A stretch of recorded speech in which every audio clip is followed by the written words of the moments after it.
장.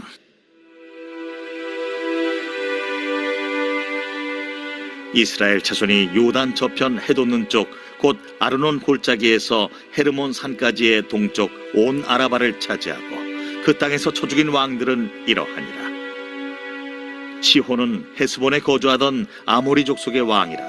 그가 다스리던 땅은 아르논 골짜기 가에 있는 아로엘에서부터 골짜기 가운데 성읍과 길르앗 절반 곧 암몬 자손의 경계 야복강까지이며 또 동방 아라바 긴네롯 바다까지이며 또 동방 아라바의 바다 곧 여메의 베디어시못으로 통한 길까지와 남쪽으로 비스가 산기스까지이며 옥은 르바의 남은 족속으로서 아스다롯과 에드레이에 거주하던 바산의 왕이라. 그가 다스리던 땅은 헤르몬산과 살르가와 온 바산과 및 그술 사람과 마아가 사람의 경계까지의 길르앗 절반이니 헤스본 왕 시혼의 경계에 접한 곳이라. 여호와의 종 모세와 이스라엘 자손이 그들을 치고 여호와의 종 모세가 그 땅을 루벤 사람과 갓 사람과 므낫세 반 지파에게 기업으로 주었더라. 여호수아와 이스라엘 자손이 요단 이편 곧 서쪽 레바논 골짜기의 바알가스서부터 세일로 올라가는 곳 한락산까지 쳐서 멸한 그 땅의 왕들은 이러하니라. 그 땅을 여호수아가 이스라엘의 지파들에게 구분에 따라 소유로 주었으니 곧 산지와 평지와 아라바와 경사지와 광야와 네겝 곧 헷 족속과 아모리 족속과 가나안 족속과 브리스 족속과 히위 족속과 여부스 족속의 땅이라. 하나는 여리고 왕이요 하나는 베델 곁의 아이 왕이요 하나는 예루살렘 왕이요 하나는 헤브론 왕이요 하나는 야르뭇 왕이요 하나는 라기스 왕이요 하나는 에글론 왕이요 하나는 게셀 왕이요 하나는 드빌 왕이요 하나는 게델 왕이요 하나는 호르마 왕이요 하나는 아랏 왕이요 하나는 림나 왕이요 하나는 아둘람 왕이요 하나는 마게다 왕이요 하나는 베델 왕이요 하나는 다푸아 왕이요 하나는 헤벨 왕이요 하나는 아벡 왕이요 하나는 라사론 왕이요 하나는 마돈 왕이요 하나는 하솔 왕이요 하나는 시므론 무론 왕이요 하나는 악삽 왕이요 하나는 다아낙 왕이요 하나는 무깃도 왕이요 하나는 게데스 왕이요 하나는 갈멜의 용르암 왕이요 하나는 돌의 높은 곳의 돌 왕이요 하나는 길갈의 고임 왕이요 하나는 디르사 왕이라. 모두 31 왕이었더라.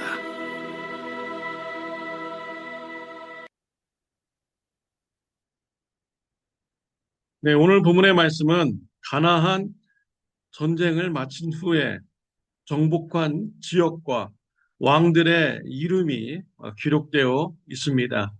왕들의 숫자가 오늘 본문 24절에 보면은 나오고 있습니다. 모두 31 왕이었더라 라고 하였습니다. 이스라엘 백성들이 정복한 지역과 왕은 모두 31명의 왕이었습니다. 31명의 왕의 명단을 보면요, 여호수아서에 나오는 전쟁 기록에 포함되어 있지 않는 이런 왕들이 많이 있습니다. 이런 것을 볼 때 여호수아서에서 나오는 이 전쟁의 기록은 가나안 정복 전쟁을 다 기록하지 않았다라는 것을 알 수가 있습니다. 가나안 정복 전쟁에서 매우 중요한 전쟁만을 기록하였다라는 것을 우리가 알 수가 있는 것이죠. 이 가나안 전쟁을 마치고 정복한 지역과 왕들의 이름을 쭉 기록을 하였습니다. 그때의 심정이 어떻겠습니까? 가나안 땅에 들어와서부터 전쟁을 시작해서 마치기까지 이러한 기억이 다시 새롭게 생각나는 것이죠. 그러면서 하나님께서 베풀어 주신 이 은혜가 기억나게 되는 것입니다.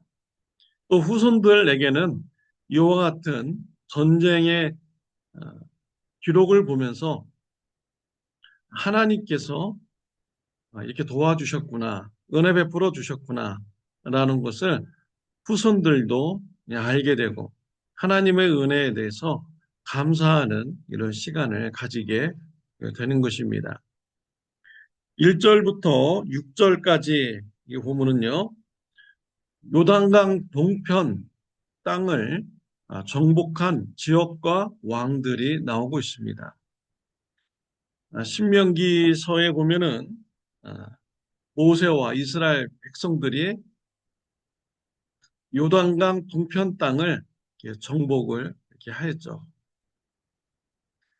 요단강 동편 땅을 정복하고 나니까 갓지파, 므낫세, 반지파, 또 르우벤 지파 이런 사람들이요.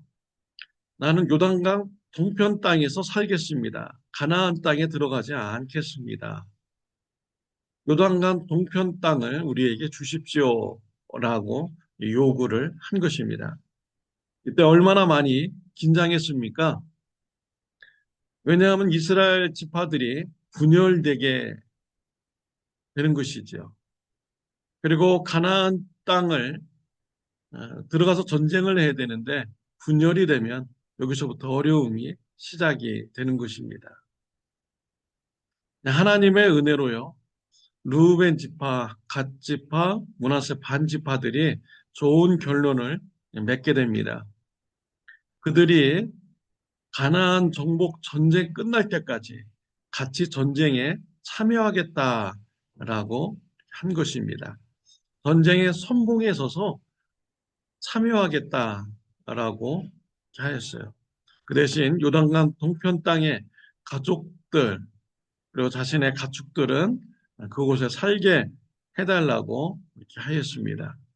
정말 하나님의 은혜로 민족이 분열하지 않고 하나가 되는 좋은 결론이 나와서 이스라엘 백성들이 힘을 합쳐 가나안 땅에 들어가 전쟁을 할 수가 있었던 것입니다. 또 9절부터 16절까지 말씀해 보면요. 가나안 남부 연합군과 전쟁을 해서 뺏은 이런 지역과 왕들이 기록이 되어 있습니다. 가나안 연합군의 규모를 보고 여호수아와 이스라엘 백성들은 마음에 두려웠습니다. 근데 하나님께서 두려워하지 말라고 했습니다. 함께 하신다고 했습니다. 그래서 전쟁에 승리하게 해주셨습니다. 우박을 내려서 칼보다 죽은 숫자보다 우박에 맞아서 죽은 숫자가 더 많았습니다. 그리고 해와 달을 멈추게 해주셔서 그들이 성으로 도망가기도 전에 가나안 남부 연합군을 쳐서 이기는 이러한 승리를 하나님께서 허락해 주셨습니다. 정말 놀라운 은혜죠. 해와 달이 멈추는 이런 기적의 사건이 일어났습니다.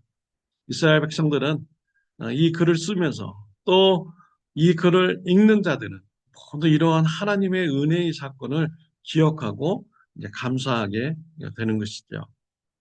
그리고 17절부터 24절까지는 가나안 북부 연합군과 전쟁에서 승리한 후에 뺏은 지역과 이 왕들이 나오고 있습니다. 가나안 북부 연합군과 전쟁을 하여서 많은 전차를 취하게 되었습니다. 뺏게 되었습니다. 그리고 많은 말들을 뺏게 되었죠. 이때 하나님께서 그 전차를 다 불태우라고 했습니다. 전차는 오늘날로 비하면 탱크와 같은 것이죠. 굉장히 중요한 무기입니다. 그리고 말들도 얼마나 중요한 전쟁 자원입니까? 하나님은 전차를 다 불로 태우라겠습니다. 없애버리라겠습니다. 말들은 힘줄을 끊어버리라고 했습니다. 전쟁에서 사용할 수 없는 이런 말들이 되었습니다. 왜 하나님께서 이와 같은 일을 시키셨습니까? 세상에 전차를 의지하지 말라는 것이죠. 세상의 말들을 의지하지 말라는 것입니다. 오직 하나님만 의지하면서 신앙생활하라 라는 것이죠.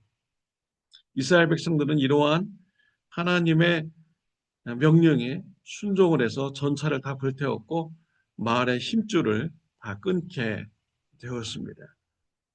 가나안 땅 정복 전쟁 이스라엘 백성들이 강해서 정복한 것이 아닙니다. 하나님의 은혜로 가나안 땅을 정복을 한 것이죠.